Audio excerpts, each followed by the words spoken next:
আসসালামু আলাইকুম ভিউয়ার্স, কেমন আছেন সবাই? আশা করছি সবাই ভালো আছেন। আমি আলহামদুলিল্লাহ ভালো আছি। তো নতুন আরেকটি ব্লগ নিয়ে চলে আসলাম আপনাদের মাঝে।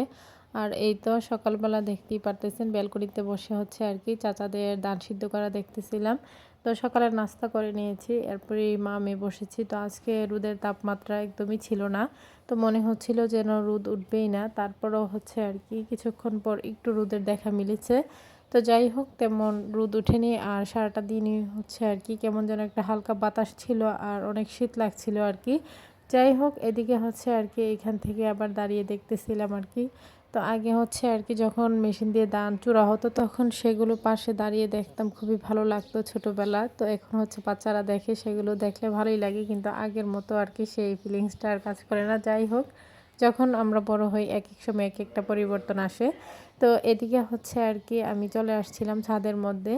তো এসে হচ্ছে গাছপালাগুলো একটু দেখতেছিলাম। তো অনেক আপুরাই জিজ্ঞেস করছিলেন যে আমাদের এই গাছগুলোতে কোনো সার দেওয়া হয় কি না। আসলে কিছুই দেওয়া হয় না, শুধু সময় মতো করে পানি দেওয়া হয়। তো এখন হচ্ছে কিছুদিন যাবত আর সেভাবে যত্ন নিতে পারতেছে না, তো সেই জন্য গাছগুলো কেমন যেন লাল হয়ে আছে। যাই হোক, এই গাছ ভর্তি কিন্তু টমেটো ছিল, তো এখন কিন্তু সেগুলো একদমই খালি হয়ে গিয়েছে। যেহেতু পেকে যাচ্ছিল, তো সেজন্যই পেরে নেওয়া। আর এখানেও কিছু পেকে আছে, সেগুলো পেরে নেওয়া হবে। আর এদিকে দেখেন টক ফুল গাছের যে বিচিগুলো সেগুলো কিন্তু পেকে গিয়েছে এবং সেগুলোতে আর কি ভিতরে কিন্তু অনেক বিচি হয়েছে। তো এগুলো আমার আগে কখনো দেখা হয়নি, তাই হচ্ছে আজ আপনাদের মাঝেও শেয়ার করব, আমিও দেখব টক ফুলের বিচি কেমন হয়। তো যাই হোক, এই ফার্স্ট দেখলাম নিজের চোখে এবং হাতেও নিলাম, আপনাদের মাঝেও শেয়ার করলাম। তো হয়তো বা আপনাদেরও ভালো লাগবে। তো আজকে ছাদে এসেও ভালো লাগছে না, যেহেতু অন্য দিনের মতো রোদের তাপমাত্রাও ছিল না, তো সেজন্যই আর কি। যাই হোক, একটু কিছুক্ষণ আর কি ছাদে ঘোরাঘুরি করলাম। আর সন্ধ্যার আগে আর কি বিকেল দিকেই মনে হচ্ছিল যেন সন্ধ্যা হয়ে গিয়েছে, মানে আকাশটা মনে হচ্ছিল যেন মেঘে ডেকে আছে। আর এই যে দেখতেই পারতেছেন কুয়াশার কারণে কোনো কিছুই দেখা যাচ্ছিল না। তো সবার কাছে আমার ছোট্ট একটি রিকোয়েস্ট, কেউ স্কিপ করবেন না, পুরো ভিডিওটি দেখে নেবেন। ভিডিওর কোনো অংশ দেখে যদি আপনাদের ভালো লেগে থাকে লাইক কমেন্ট শেয়ার করে দিবেন, আমার ছোট্ট চ্যানেলটিকে সাবস্ক্রাইব করে বেল আইকনটি বাজিয়ে দিবেন। যারা ফেসবুক পেজ থেকে দেখবেন তারা অবশ্যই পেজটাকে ফলো দিয়ে পাশে থাকবেন। তো এদিকে আপনাদের ভাইয়ার আসার কথা ছিল আর কি আজকে, যাই হোক চলে আসছে। আর ছেলের অসুস্থতার কথা শুনে আর বসে থাকতে পারেনি, কাজকর্ম ফেলে দিয়েই কিন্তু চলে আসছে। আর এইখানে দেখেন আমার মেয়ে হচ্ছে আর কি সে দুধ চা খাবে, সবসময় সেটাই করে, মানে রং চা বানালে সে এটার সাথে দুধ দিয়েই খাবে আর কি, এমনিতে খেতে চায় না। যাই হোক, আসার পর হচ্ছে আপনাদের ভাইয়াকে ফ্রুটস খেতে দেওয়া হয়েছে, যেহেতু ওরও গলার সমস্যা, তো সেই জন্য আর রাতের বেলা ফ্রুটসটা খাইনি। তো এখানে রং চাটাই খাইতেছিল। তো আমরা সবাই মিলে বসে হচ্ছে আর কি চা বিস্কুট খাইতেছিলাম আর অনেক গল্প করছিলাম। আর আসার পরই কিন্তু সে হচ্ছে তার ছেলেকে নিয়ে বসে পড়েছে, যেহেতু ছেলের শরীর ভালো না। তো আসার সাথে সাথেই ছেলেকে কুলে নিয়ে বসে পড়েছে। যাই হোক, ছেলেকে কুলে নিয়ে হচ্ছে গল্প করতেছিল, চাটাও ছেলেকে কুলে নিয়ে খেয়েছে। তো বাবারা এরকমই, দূরে থাকে ঠিকই কিন্তু তাদেরকে মনটা পড়ে থাকে সন্তানের দিকেই। তো আসার পরপর কিন্তু কোনো কিছু বলতে হয়নি, নিজেই কিন্তু হচ্ছে আর কি অনেক কিছু জিজ্ঞাসা করতেছিল। তো বাবা হলে এরকমই হওয়া দরকার। যাই হোক, তো আমার সন্তানের জন্য হলেও আল্লাহ যেন তাকে আরও হায়াত দারাজ দান করে এবং নেক হায়াত দান করে, সবাই যেন ভালো থাকে, আমার ফ্যামিলির সবাই দোয়া করবেন।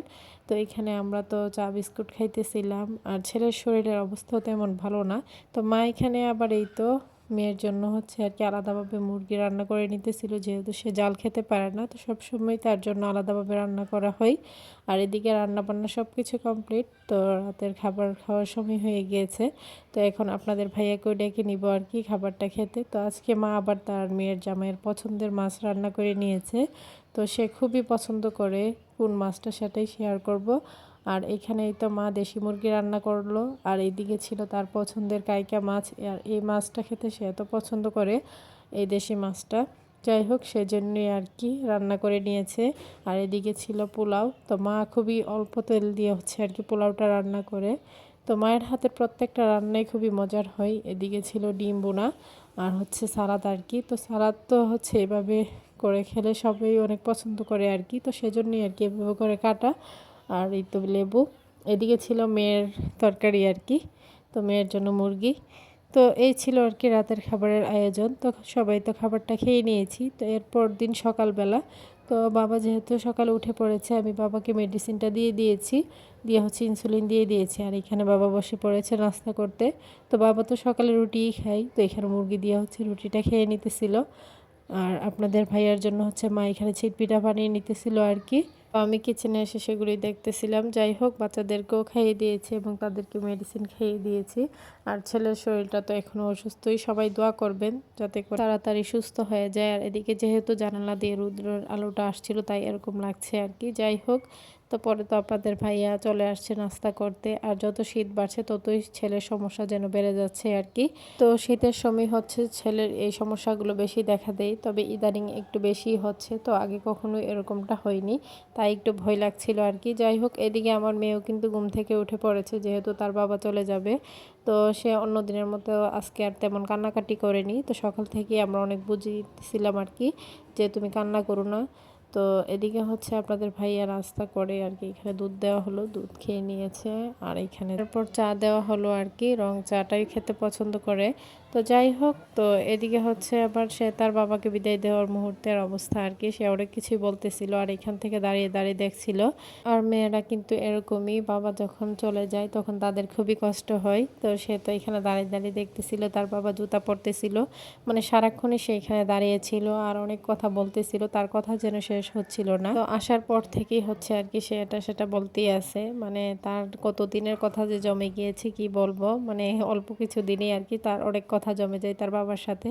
তো ওর বাবা যাওয়ার আগ মুহূর্তে ওকে আবার একটু কোলে নিয়ে আদর করে দিয়েছে, অনেক কিছু বুঝিয়েছে। সে আবার বলতেছিল যে আমি বড় হয়ে যখন চাকরি করব, তোমাকে আমি একটা নামাজের মসলা দিব, গাড়ি কিনে দিব, অনেক কিছু। তো মাশাল্লাহ, তার মুখে এই কথা শুনে ওর বাবা খুবই খুশি হয়েছে, আমিও মাশাল্লাহ খুবই খুশি হয়েছি।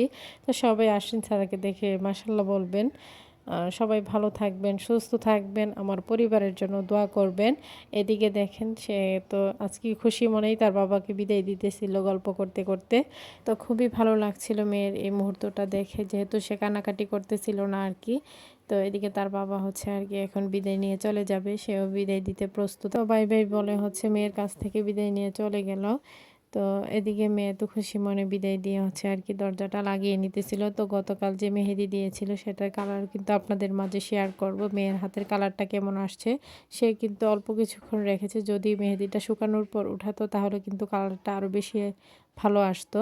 তো এইখানে তার বাবা হচ্ছে তার জন্য কিছু চকলেট এনেছিল, তো সেগুলোই সে পেয়ে খুবই খুশি। সকালে দেখে আর কি তার বাবা যাওয়ার পর আমি চকলেটগুলো হচ্ছে তাকে খুলে দেই। তো মেয়ের হাতের কালারটা দেখতেই পারতেছেন কতটা সুন্দর আসছে।